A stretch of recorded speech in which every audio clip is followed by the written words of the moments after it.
बहुत समय पहले एक बड़ा जंगल था। उस जंगल में सभी पंछी शांति से रह रहे थे। जंगल में कालू सभी पंछी से दुश्मनी मोलता रहता था। उसी जंगल में कालू के घर से कुछ दूर तोता, कबूतर और उल्लू भी रहते थे।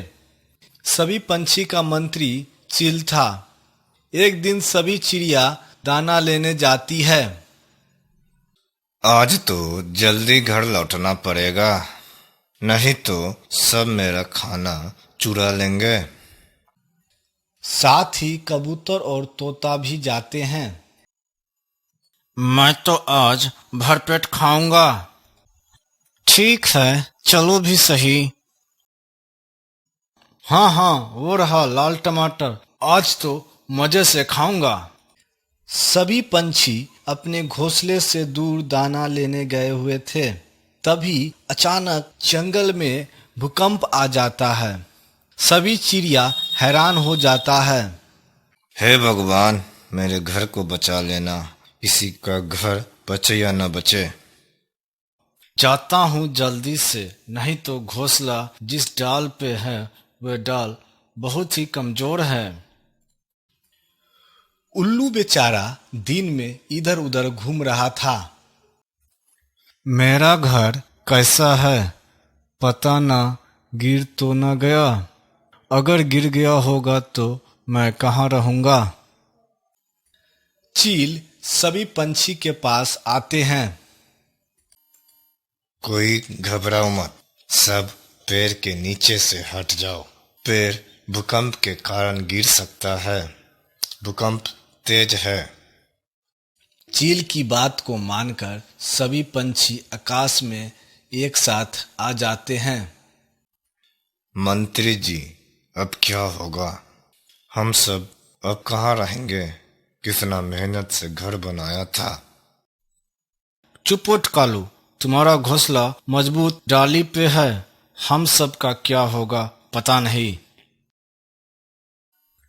मैं तो बर्बाद हो गया। मैं इतना बदनसीब है कि मैं कुछ देख नहीं पाऊंगा। लो भाई, सब सत्यानाश हो गया। इस तरह सभी पंछी आकाश में ही लड़ने लगते हैं। तुम सब इसी तरह से लड़ते रहोगे तो समस्या का समाधान कैसे ढूंढेंगे?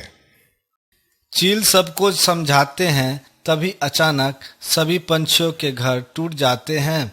सब पंछी बहुत दुखी हो जाता है, लेकिन पता नहीं मेरा घर टूटेगा या बचेगा। अब तो जाकर ही देखना पड़ेगा। और कालू वहां से थोड़ी दूर अपने घर जाता है तो देखकर बहुत खुश हो जाता है। अरे वाह, मेरा घर तो बच गया।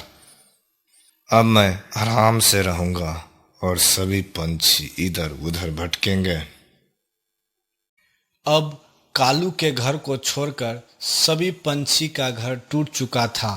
सभी पंछी चिंतित थे कि अब क्या करेंगे। तब तोता सबको एक उपाय बताता है।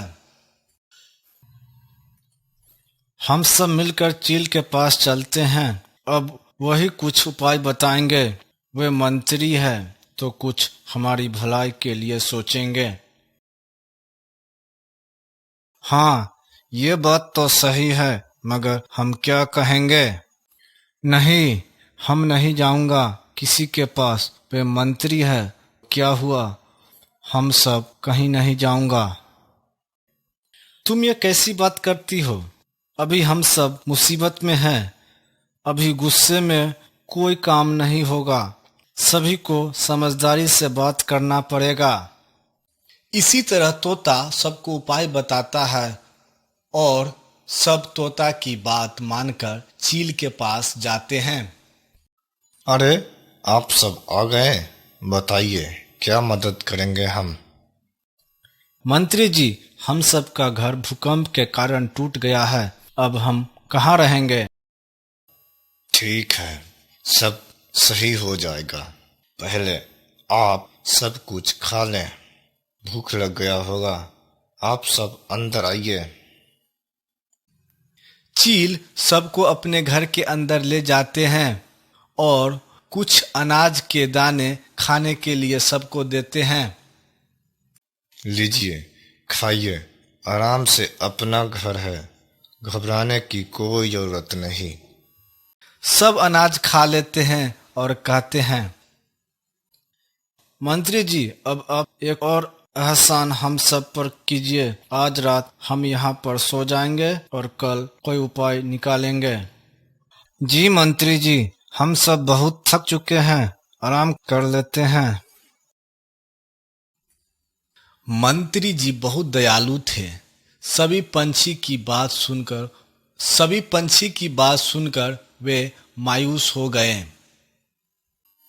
ठीक है, कोई बात नहीं, आज रात आप सब यहीं रुक जाइए। कालू अपने घर में आराम से बैठकर आनंद ले रहा था। सभी पंछी इधर उधर भटक रहे हैं। सबका घर तो टूट चुका है, अब रहेंगे कहाँ?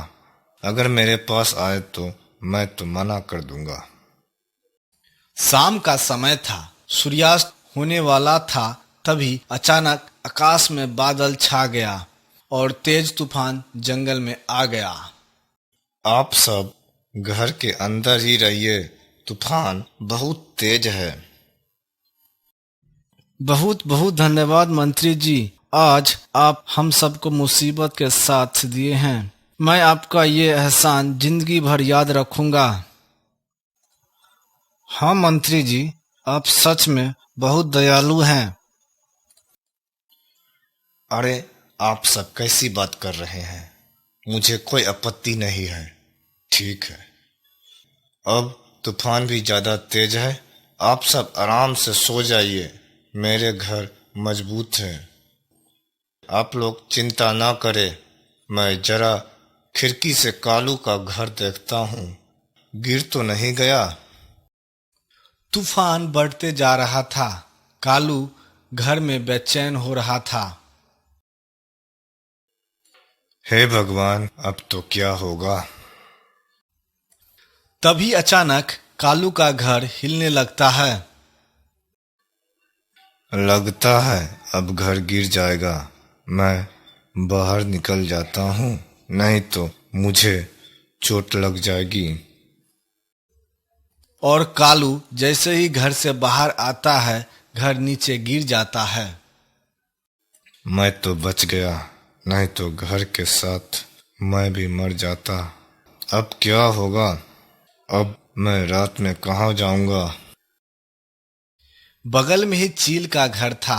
खिड़की से चील सब कुछ देख रहा था। ठीक हुआ कालू के साथ। बेचारा तोता, कबूतर, उल्लू का घर जब टूटा था तब ये मजे से हंस रहे थे। एक बार पूछने भी नहीं आए कि ठीक है या नहीं।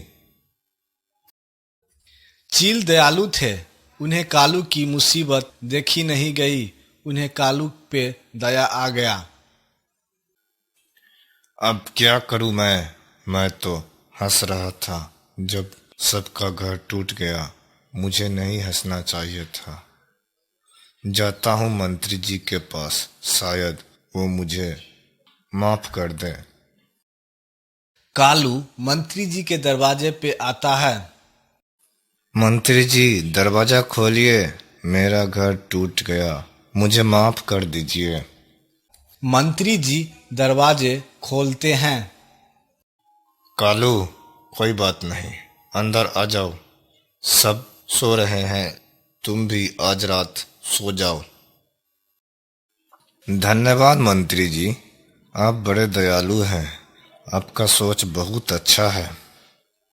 कालू अंदर जाकर सो जाता है और मंत्री जी भी सो जाते हैं। सुबह होती है। अरे सब उठो, सुबह हो गया। सभी पंछी उठ जाते हैं और कालू को देखकर चौंक जाते हैं। कालू, तुम यहाँ कैसे? तुम्हारा घर ठीक है ना? कालू सारी बात सभी पंछी को बताते हैं। मुझे माफ कर दीजिए, मैं माफी के लायक नहीं हूँ। नहीं कालू, तुम बहुत अच्छे हो। हम सब मिलकर कोई न कोई उपाय जरूर ही निकाल लेंगे। मंत्री जी, अब आप कुछ तकरीब बताइए। अब आप सब मिलजुल कर एक दूसरे का घर बनाना होगा। अकेले कुछ नहीं हो सकता है। अगर आप ये विचार मंजूर है तो सब मिलजुल कर जाइए और एक दूसरे का मदद कीजिए। सब मिलजुल कर अपना अपना घर बनाते हैं और खुशी से रहने लगते हैं। फिर चील के पास सब जाते हैं। अब कैसा है आप लोग? सब ठीक है ना? हाँ मंत्री जी, हम सब ठीक हैं। अगर आप नहीं होते तो हम सब का पता नहीं कब तक बन पाता। नहीं, आप सब एकजुट होकर काम किए तब ये संभव हुआ है। इसीलिए कहा जाता है कि एकता में बल होता है।